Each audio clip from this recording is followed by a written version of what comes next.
Hello students, welcome to science classes.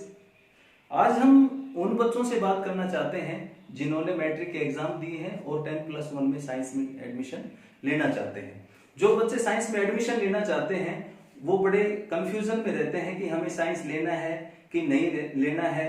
बच्चों के बीच में इस तरह के कुछ डाउट्स होते हैं कि हमें साइंस क्यों लेनी चाहिए, मेरे सामने क्या क्या समस्या आ सकती है, मुझे क्यों साइंस पढ़नी चाहिए, कैसे पढ़नी चाहिए। थोड़ा सा हम डिस्कस करना चाहेंगे बच्चों से कि हमें साइंस क्यों पढ़नी चाहिए।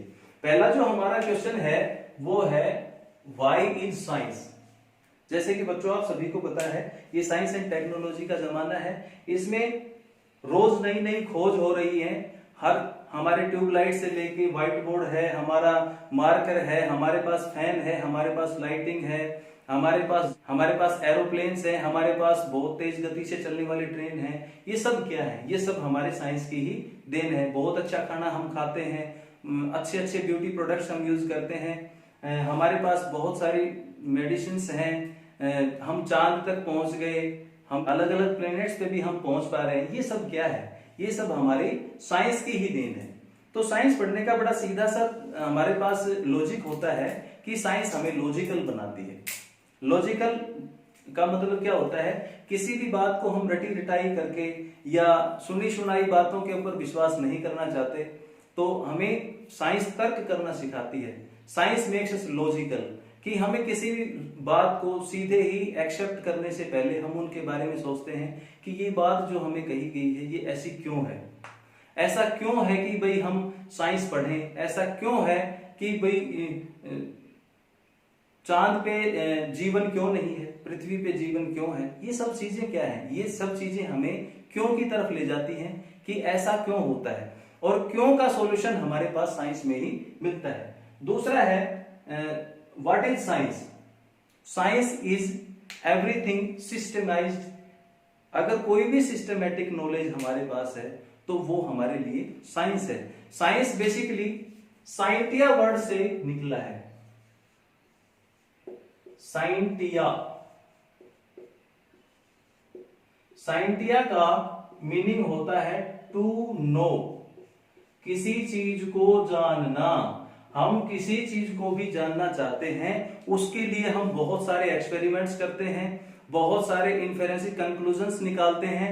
जो बात सटीक होती है, जो हर सिचुएशन में फिट बैठती है, उस बात को हम साइंस में पढ़ते हैं। साइंटिया का मतलब to know. Science is a knowledge which man has gained through observations and experiments. जैसे कि अगर हम किसी भी ऑब्जेक्ट को यहां से छोड़ देते हैं तो डेफिनेटली वो सरफेस के ऊपर जाके गिरता है।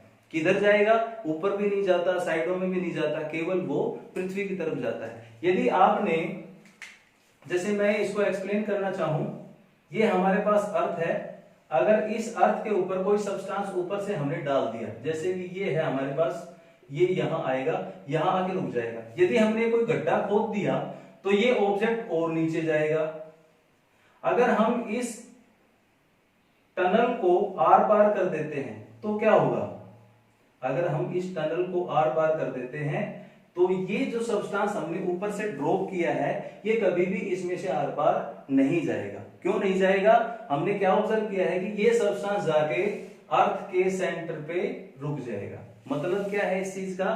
कि अर्थ किसी भी ऑब्जेक्ट को अपने सेंटर की तरफ अट्रैक्ट करती है। ये क्या है? यही साइंस है कि आपने कोई चीज ऑब्जर्व की, उसके ऊपर बहुत सारे एक्सपेरिमेंट्स किए और फाइनली आप एक कंक्लूजन पे निकले हैं जो पूरी तरह से फिट है, पूरी तरह से फैक्ट है, पूरी तरह से एक अच्छा कंसेप्ट है कि ऐसा क्यों होता है। साइंस हमें मिसकंसेप्शन से बचाती है। पहले टाइम में क्या होता था? पृथ्वी को चपटी माना जाता था, अर्थ जो हमारी है वो फ्लैट है। पहला मिसकंसेप्शन, क्योंकि अर्थ हमारी फ्लैट नहीं है, अर्थ हमारी स्फेरिकल शेप की है। आगे जाके हम देखेंगे साइडों से थोड़ी पिचकी हुई है। फिलहाल हम यही मान लेते हैं कि हमारी जो अर्थ है वो स्फेरिकल शेप की है। दूसरा जो मिसकंसेप्शन हमारे पास शुरू से ही चलता आ रहा है, वो जो सन है वो पृथ्वी के चारों तरफ चक्कर लगाता है। लेकिन साइंस ने बताया है सूर्य पृथ्वी के चारों तरफ चक्कर नहीं लगाता, पृथ्वी सूर्य के चारों तरफ चक्कर लगाती है। दूसरा मिसकंसेप्शन हो गया। तीसरा मिसकंसेप्शन क्या है? पहले हम क्या मानते थे? भूकंप आता था, हमारे दादा परदादा जो हमारे बुजुर्ग हैं वो क्या मानते थे कि पृथ्वी को किसी बैल ने अपने सींग के ऊपर रखा हुआ है। जब वो एक सींग से दूसरे सींग के ऊपर पृथ्वी को ले जाता है, अर्थ को ले जाता है, तो वो हिलने लग जाती, वही भूकंप है।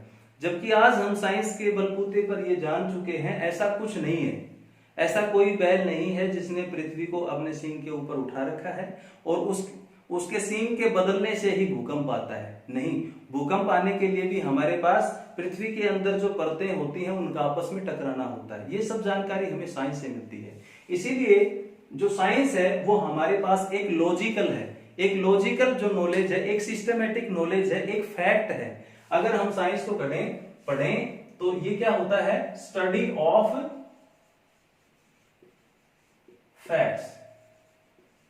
फैक्ट्स के बारे में हम पढ़ते हैं तो वो क्या हो गया, साइंस है। हाउ, अब कुछ बच्चों को ये कंफ्यूजन होता है कि मैं तो पढ़ाई में बड़ा कमजोर हूं, मैं तो साइंस को पढ़ ही नहीं पाऊंगा। सबसे पहली बात तो ये है, साइंस को वो लोग नहीं पढ़ पाते हैं जिनकी दिलचस्पी साइंस में नहीं होती। अगर आपको साइंस पढ़ना है तो आपको दो मेन चीजों पर बड़ा फोकस करना होता है। पहला ये है कि आपको साइंस में इंटरेस्ट लेना पड़ेगा।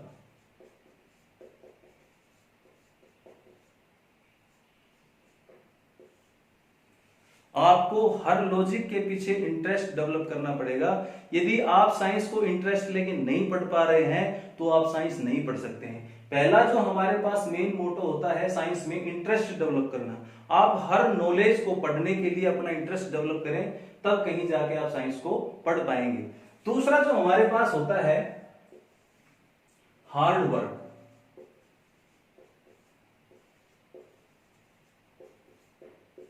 कुछ बच्चे सोचते हैं कि हम 10 से 15 मिनट पढ़ें और कोई नॉलेज हमें परमानेंट मिल जाए। ऐसा कुछ नहीं है। यदि आप बार बार मेहनत करते हैं, आप अच्छी मेहनत करते हैं, आप मन लगा के मेहनत करते हैं, तो आप साइंस में पढ़ जाएंगे। ये कैसे पढ़ना है वो मैं बता रहा हूं। तीसरा ये होता है, कुछ बच्चों के दिमाग में ये चल रहा होता है कि मैं तो बड़ा कमजोर हूं, मैं तो साइंस पढ़ ही नहीं पाऊंगा, मेरे तो मैट्रिक तक की साइंस कम समझ में आई थी। आपने सबसे पहला था इंटरेस्ट नहीं लिया होगा, दूसरा आपने हार्ड वर्क नहीं किया होगा।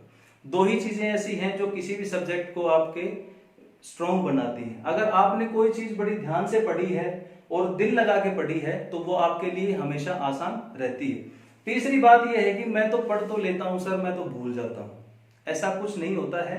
अगर आप किसी भी टॉपिक को कंटिन्यूटी में पढ़ते हैं, 3 डॉट्स मैंने लगाए हैं। 3 डॉट्स का मतलब होता है टू बी कंटिन्यूड, मतलब आपने पढ़ा, आपने रिवाइज किया, आपने फर्दर रिवाइज किया। जो टॉपिक आपको पढ़ाया जाता है आप उसको मन लगा के मेहनत से पढ़ते हैं, फिर आप उसका रिवीजन करते हैं, आप उसका बार बार रिवीजन करते हैं। मैथमेटिक्स में 3 डॉट्स, ट्रिपल डॉट्स का मतलब होता है टू बी कंटिन्यूड। अगर आप बार बार पढ़ते हैं किसी भी टॉपिक को तो आपको बहुत अच्छे से समझ में आ जाता है। ऐसा कुछ नहीं होता कि साइंस लेने के लिए आपको बहुत इंटेलिजेंट होना पड़ेगा। सबसे पहली बात, आपको डिलीजेंट होना पड़ेगा। आपको रूटीन में डेली पढ़ना पड़ेगा, मन लगा के और मेहनत से पढ़ना होगा। साइंस बिल्कुल भी मुश्किल नहीं है। फाइनली हमें साइंस पढ़ना है तो हमें ये पता होना चाहिए कि साइंस है क्या। इसके बारे में एक बेसिक सी थिंग होती है, science study of facts. Study of facts, जो फैक्ट होता है उसको स्टडी करना ही साइंस है। फैक्ट क्या होता है?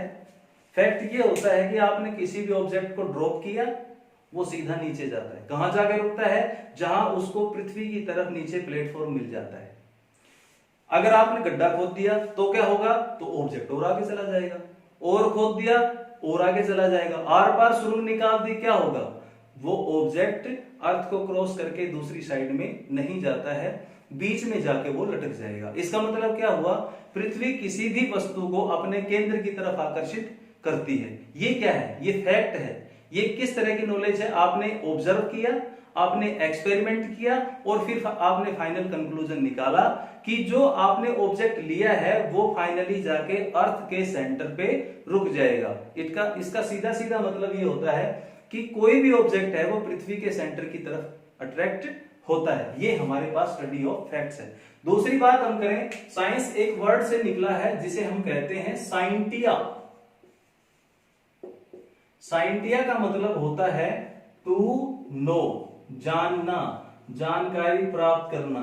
अगर साइंस की हम बात करें, ये होता है विज्ञान। विशेष ज्ञान, विशेष ज्ञान कौन सा होता है? विशेष ज्ञान वो होता है जिसे आपने एक्सपेरिमेंट करके लिया है, जिसके बारे में आप पूरे फैक्ट जानते हैं, जिसका पूरा कंसेप्ट आपके माइंड में क्लियर होता है कि जो प्रोसेस हो रहा है वो क्यों हो रहा है। तो साइंटिया वर्ड है to know. Science is a knowledge. तो साइंस है, नॉलेज है हमारे पास, जिसको हमने एक्सपेरिमेंट से और ऑब्जर्वेशन से फाइनली गेन किया है। साइंस में हम क्या लेते हैं? साइंस में हम लेते हैं knowledge which man has gained through observations and experiments. ये वो नॉलेज है, वो जानकारी है, वो ज्ञान है जो मनुष्य ने प्राप्त किया है ऑब्जर्वेशन से। सबसे पहले उसको देखा क्या होता है, फिर उसके ऊपर एक्सपेरिमेंट की, फाइनली हमने एक कंक्लूजन निकाला कि ऐसा क्यों होता है। जैसे पृथ्वी है, सूर्य की चारों तरफ चक्कर लगाती है, ये पहले ऑब्जर्व किया, फिर इसके ऊपर एक्सपेरिमेंट किए गए और फाइनली एक रूल डिवाइस किया गया कि भाई जो पृथ्वी है वो सूर्य की चारों तरफ चक्कर किस नियम के तहत लगाती है। ये हमारे पास है साइंस। क्या साइंस एक ही टाइप की होती है? नहीं, साइंस के भी अलग अलग ब्रांचेस होती हैं। साइंस को हम मेनली 3 ब्रांचेस में पढ़ते हैं। वैसे तो इनकी बहुत सारी ब्रांचेस हैं, लेकिन अगर हम +1 में पढ़ना चाहेंगे तो बेसिकली इसके अंदर 3 पार्ट्स होते हैं। 3 कैटेगरीज में हम साइंस को डिवाइड करके पढ़ते हैं। कैसे हैं देखो, साइंस में बेसिकली 3 ब्रांचेस होती हैं। पहला है फिजिक्स। फिजिक्स में हम क्या पढ़ेंगे? फिजिक्स में जितने भी नेचुरल प्रोसेस होते हैं, जितने भी नेचुरल प्रोसेस होते हैं, जैसे पृथ्वी सूर्य के चारों तरफ चक्कर लगाती है, अगर हम किसी भी ऑब्जेक्ट को छोड़ते हैं तो वो पृथ्वी के केंद्र की तरफ जाता है, ये नेचुरल प्रोसेस है। यदि आप पहाड़ के ऊपर से पानी को छोड़ देंगे तो वो नीचे तली में आ जाएगा, ये भी नेचुरल प्रोसेस है। अगर हम किसी आयरन रोड को एक सिरे से गर्म करना शुरू करते हैं, धीरे धीरे वो दूसरे सिरे तक गर्म होता चला जाता है, ये भी एक नेचुरल प्रोसेस है। तो कुछ जो नेचुरल प्रोसेसेस होते हैं उनको हम फिजिक्स में पढ़ेंगे। Physics is the branch of science that deals with the study of nature and natural processes. Physics में हम पढ़ते हैं deals with nature and natural phenomena.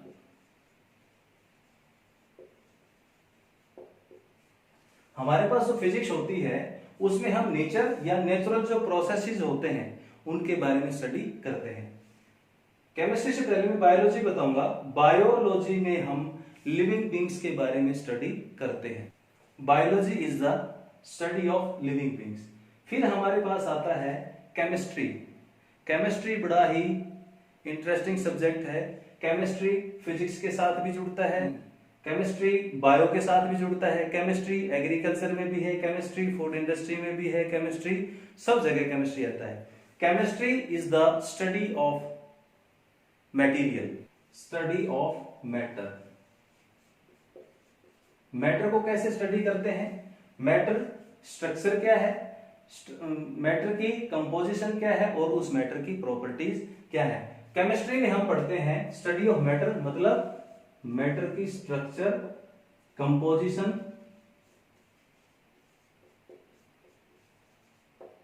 और प्रॉपर्टीज।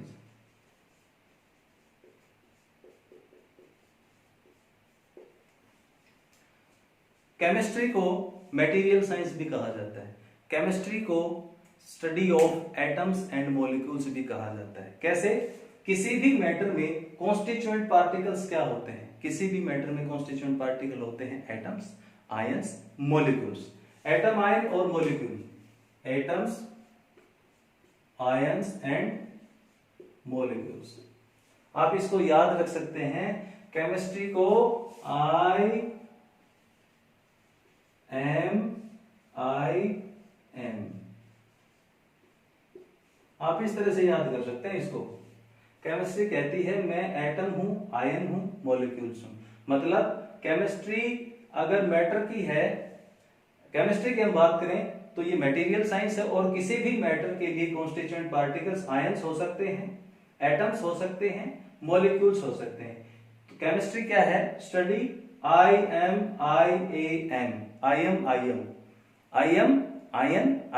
एटम, आई मॉलिक्यूल।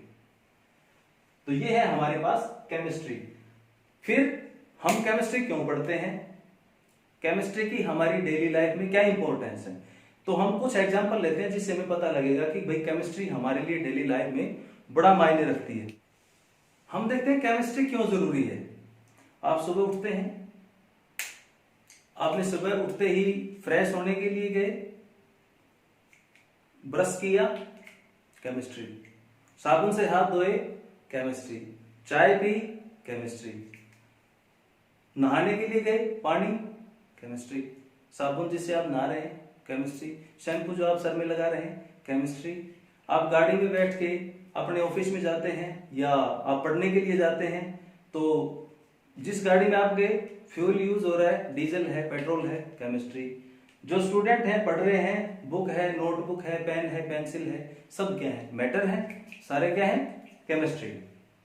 फिर डेली लाइफ में हम किसी भी एस्पेक्ट को अगर टच करके देखते हैं, केमिस्ट्री से हम घिरे हुए हैं। सुबह उठने से लेके रात को सोने तक सब कुछ केमिस्ट्री से भरा पड़ा है। अगर आप खाना खाते हैं, केमिस्ट्री, कैसे? कोई भी फूड आर्टिकल है, चाहे आप गेहूं खाते हैं, चाहे बाजरा खाते हैं, चाहे कोई सब्जियां खाते हैं, वो सभी किसके हैं? वो सभी मटेरियल्स हैं। और स्टडी ऑफ मटेरियल क्या है? केमिस्ट्री है। अगर आप बीमार होते हैं, मेडिसिन लेते हैं, केमिस्ट्री। जितनी भी फार्मा कंपनियां हैं, जितनी भी फार्मा कंपनीज हैं, सारी की सारी केमिस्ट्री। बहुत ज्यादा भोजन उगाना है, बहुत ज्यादा खेती करनी है, एग्रीकल्चर, हमें क्या चाहिए? हमें अच्छी क्वालिटी का बीज चाहिए, हमें अच्छी क्वालिटी का खाद चाहिए, हमें इंसेक्ट से लड़ने के लिए केमिकल्स चाहिए। एग्रीकल्चर में हर जगह पे हमारे पास क्या है? केमिस्ट्री है। अगर आपको अपने घरों में कलर करना है, अच्छी क्वालिटी का बढ़िया बढ़िया कलर होते हैं, सारे कहां से आते हैं? केमिस्ट्री से। हमें अच्छी क्वालिटी का कपड़ा चाहिए, कहां से आएगा? केमिस्ट्री से। क्लॉथ्स, जो कपड़े आप पहनते हैं वो कहां से आते हैं? केमिस्ट्री से। कुछ हमारे पास कॉस्मेटिक्स आते हैं, सुबह उठ के नहाए, क्रीम लगाया, केमिस्ट्री। कॉस्मेटिक्स में भी क्या होता है? केमिस्ट्री। किसी को बहुत गंभीर बीमारी है, केमिस्ट्री में हमारे पास बहुत सारी ऐसी मेडिसिन हैं जो लाइफ सेविंग ड्रग्स का काम करती है। जैसे अगर किसी को कैंसर हो गया, तो कैंसर के लिए हमारे पास ट्रीटमेंट है सिस्प्लाटिन। सिस्प्लाटिन। अगर किसी को कैंसर है तो सिस्प्लाटिन से उसका ट्रीटमेंट किया जाता है। अगर आप नजर पसार कर देखेंगे, आप दूर तक देखेंगे कि आप चारों तरफ केमिस्ट्री से ही घिरे हुए हैं। आप छोटे से छोटे पहलू पे लेके बड़े से बड़े पहलू तक जाएंगे, आपको सब जगह मैटर्स मिलेंगे, और मैटर जहां है वहां केमिस्ट्री है। तो हमें अगर केमिस्ट्री पढ़ना है तो मैटर्स के बारे में स्टडी करना है।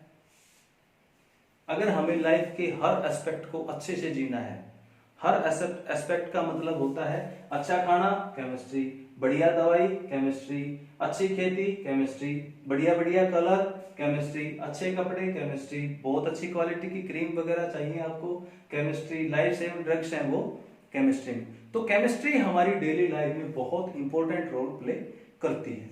नेक्स्ट टॉपिक में हम केमिस्ट्री को आगे कंटिन्यू करते हैं, some basic concepts in the chemistry. जो हमारे लिए नेक्स्ट यूनिट है, टॉपिक ऑफ डिस्कशन है। ये हमारा केवल इंट्रोडक्टरी लेक्चर था, जिसमें हमने साइंस क्यों पढ़नी है, कैसे पढ़नी है, क्यों जरूरी है, कैसे पढ़नी है। हमें अब केमिस्ट्री को पढ़ना है तो थोड़ा सा इंटरेस्ट डेवलप करना है। अगले वीडियो के लिए आप अपने आप को प्रिपेयर करके रखें, इंटरेस्ट डेवलप करें। दूसरा, आप लोग ये कंफर्म कर लें कि आपको हार्ड वर्क करना है, आपको मेहनत करनी है, इंटरेस्ट डेवलप करना है, हार्ड वर्क करना है, नेवर गिव अप। आपको गिव अप नहीं करना है। बिल्कुल हार नहीं माननी है। अगर आपको एक बार कोई टॉपिक समझ में नहीं आता है, बार बार उसको पढ़ेंगे, फिर भी समझ में नहीं आता है, फिर पढ़ेंगे, पूछेंगे। अगर आपको कुछ भी समझ में नहीं आए तो आप कमेंट बॉक्स में मेरे को डाल सकते हैं कि सर हमें ये टॉपिक समझ में नहीं आया। हमारी क्लासेस रूटीन से लगेंगी, टॉपिक वाइज, और कहां से पढ़ना होता है इसके लिए मैं बेसिकली आपको बताऊं, एनसीईआरटी की जो बुक्स होती हैं वो सफिशिएंट होती हैं। आपको अगर अच्छे से पढ़ना है, एनसीईआरटी बुक्स है, और ज्यादा पढ़ना है, आप कोई भी दूसरी बुक ले सकते हैं, लेकिन एनसीईआरटी को तो पढ़ना बिल्कुल मस्ट है। आप एनसीईआरटी के बिना तो साइंस नहीं चला सकते, साइंस पढ़ ही नहीं सकते। क्यों? क्योंकि एनसीईआरटी में हमारे पास सारी नॉलेज बिल्कुल फिक्स है। जितना मैटर हमें चाहिए उतना मैटर हमें एनसीईआरटी की बुक्स में मिलता है। मिलते हैं अगले वीडियो में। Thank you.